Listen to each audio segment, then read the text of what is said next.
Hi there, welcome to Nonsense Whisky. My name's PF and today we're at the Waterford Distillery.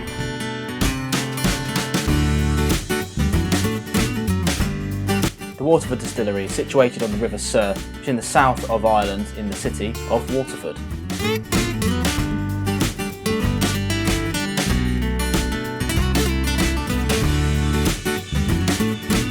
The site itself was built in 2004 by Diageo as an ultra-modern Guinness brewing facility. Unfortunately, Diageo shut down the site in 2013, but in 2014 Mark Rayner purchased the site with the intention of converting it to distilling.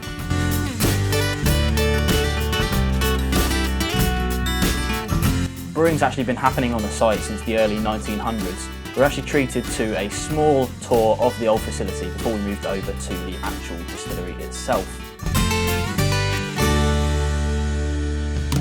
It was pretty cool to see some of the old equipment right next to some of the new stuff across the way. Some of it was even been there since 1900 itself. You can even see the odd bit of kit still working.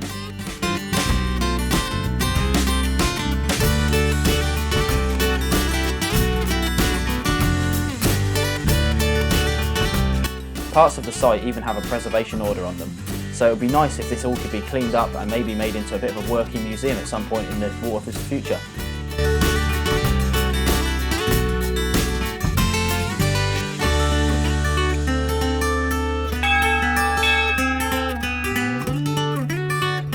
It was absolutely fascinating to see some of the old stuff that was on the site and even get a quick glimpse at where the water comes from their on-site well. After seeing the old site, we took a quick pit stop in their brand new facilities. This was even our first chance to have a look at really what the barrels are doing to their whisky. There's 4 different kinds of barrels on offer, but we'll talk more about that in a moment.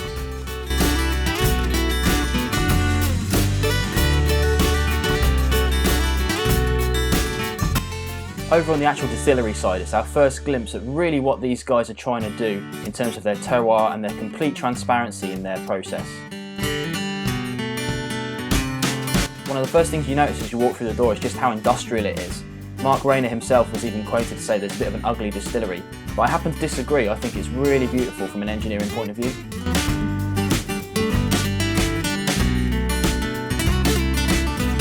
Although it was state of the art in 2004, it pretty much still is today. The whole site has been built with automation in mind. Somewhat weird for an Irish distillery is that this place only has 2 stills. These stills are actually from a previous Scotch distillery in Believin, and you might have even seen one of these stills if you visited Brookladdy over the last few years.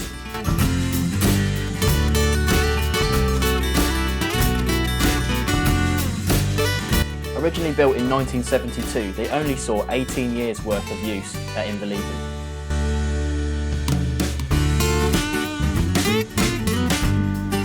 Terroir and provenance are really the key cornerstones of the Waterford Distillery. Here you can see a list of all the farms that they're using. Waterford kindly allowed me to try some of their brand new make spirit that's come off the still. These new makes were 3 different varieties from 3 different farms, one of which include a biodynamics terroir, which was really impressive and you really can tell the difference.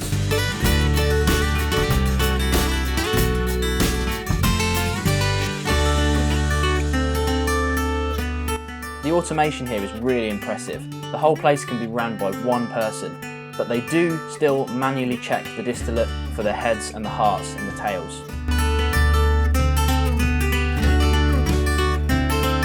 Here in the tasting room we can see more of the cask influence. There's ex-bourbon, Virgin American, French red wine and vin de natural, which is a very sweet French wine. They even keep meticulous records on all the farms and all the grains they use throughout production. At the back of the building they have a room with very small casks where they can accelerate the aging and see how their distillate is doing.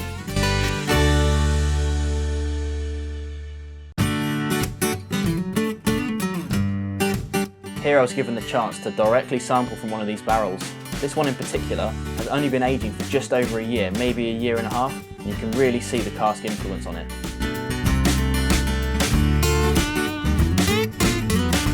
With their emphasis on terroir, provenance, organic growing and biodynamics, I'm certainly going to be interested in what they're going to be producing over the next few years and onwards.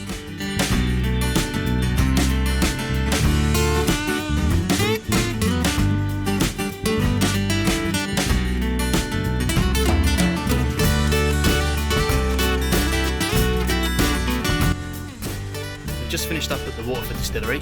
I'm impressed, hopefully you are too. Hopefully you enjoyed this video.